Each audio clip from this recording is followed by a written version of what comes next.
একটা চাপের মুখে পড়েছে, অল দ্য পলিটিক্যাল পার্টিজ আমি বলবো একটা চাপের মুখে পড়েছে। তারা এখন জনগণের চাওয়াটাকে সামনে নিয়ে আসছে যে জনগণ জনগণ কি চায়, এটাকে যদি পলিটিক্যাল পার্টিগুলো সামনে অ্যাড্রেস করতে না পারে সঠিকভাবে, তো সকল পলিটিক্যাল পার্টিকে একটা চ্যালেঞ্জের মুখে সামনের দিনগুলোতে পড়তে হবে। প্রথমে আমি একটু গণ অভ্যুত্থানের চরিত্র নিয়ে কথা বলতে চাই। আপনারা বলেছেন যে কোনো ব্যানার ছাড়া এটা হয়েছে আর কি, এটি সত্য। আর আমাদের পলিটিক্যাল সায়েন্সের ভাষায় এটাকে আমরা বলি যে আনকনভেনশনাল পলিটিক্যাল পার্টিসিপেশন। অর্থাৎ একটা রাষ্ট্রে যখন ফ্যাসিস্ট রাষ্ট্র ব্যবস্থা যখন কায়েম হয়, প্রতিষ্ঠিত হয়, তখন দুটো কারণে আনকনভেনশনাল পলিটিক্যাল পার্টিসিপেশনটা হয়। প্রথম হচ্ছে যে ফ্যাসিস্ট রাষ্ট্র ব্যবস্থা যখন রাজনৈতিক দলগুলোকে নিশ্চিহ্ন করে দেওয়ার একটা প্রক্রিয়ার মধ্য দিয়ে যায়, এটা একটা। আর দু নম্বর হচ্ছে যখন রাজনৈতিক দলগুলোর প্রতি সাধারণ মানুষের একটা বিতৃষ্ণার মনোভাব তৈরি হয়, তখন কিন্তু এরকম আনকনভেনশনাল পলিটিক্যাল পার্টিসিপেশন হয়।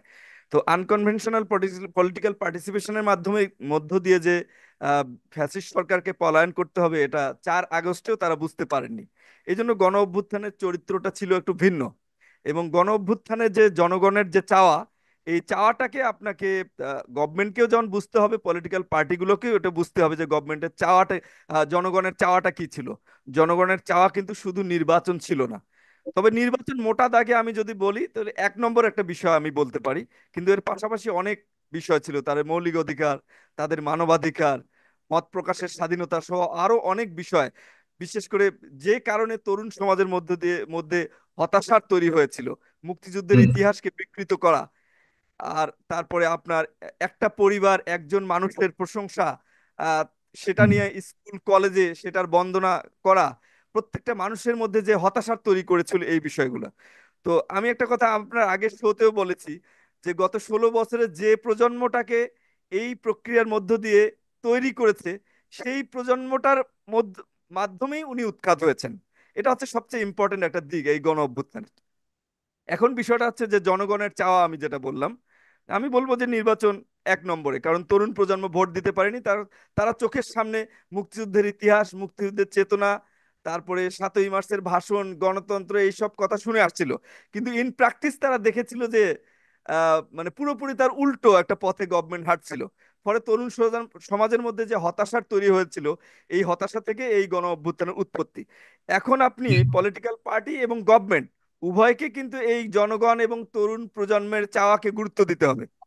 এই হুম গুরুত্ব দেওয়ার ক্ষেত্রে আমি মনে করি পলিটিক্যাল পার্টি একটা চাপের মুখে পড়েছে, অল দ্য পলিটিক্যাল পার্টিজ আমি বলবো একটা চাপের মুখে পড়েছে।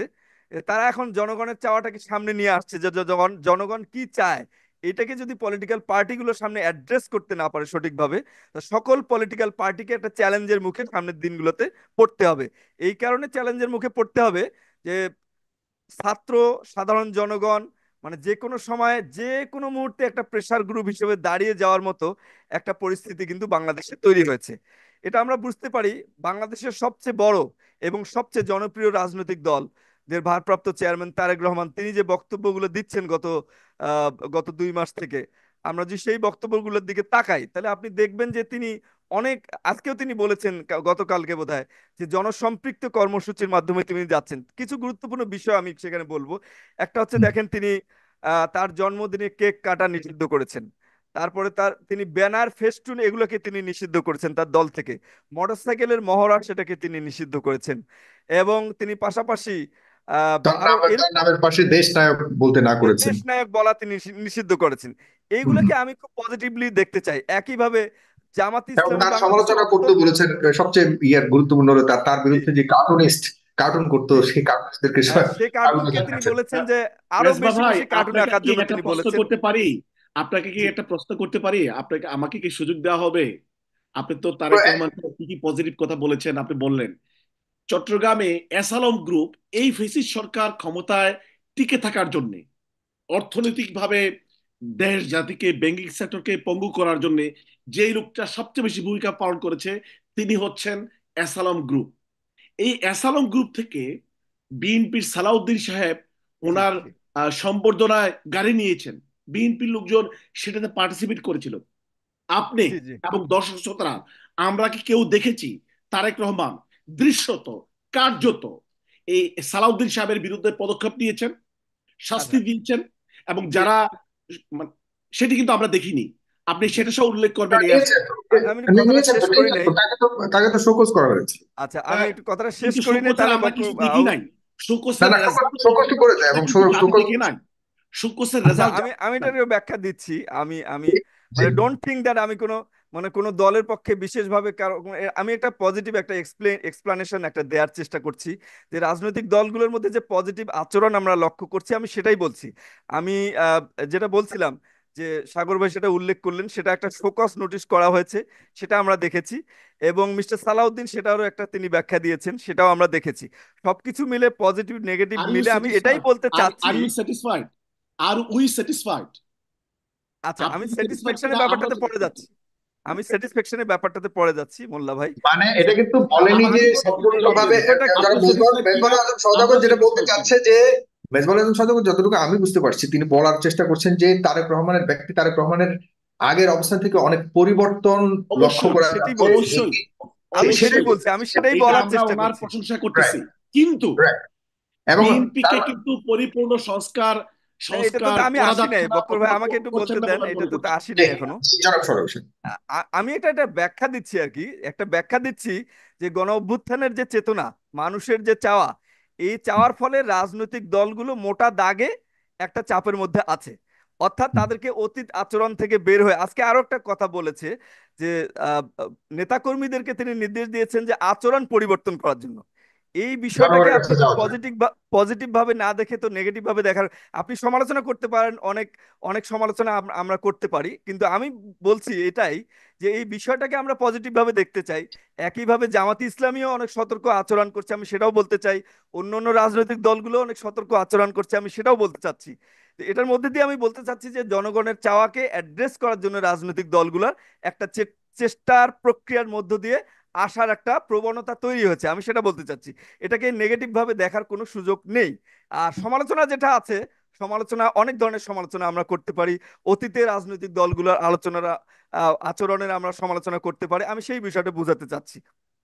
আচ্ছা, সেকেন্ডলি আমরা বলবো যে নতুন যে জেনারেশন, আমরা বলছিলাম যে নতুন জেনারেশনের মধ্যে যে সচেতনতাটা, আমরা আমরা তো বিশ্ববিদ্যালয় ইয়াং জেনারেশনটাকে আমরা আমরা ডিল করি।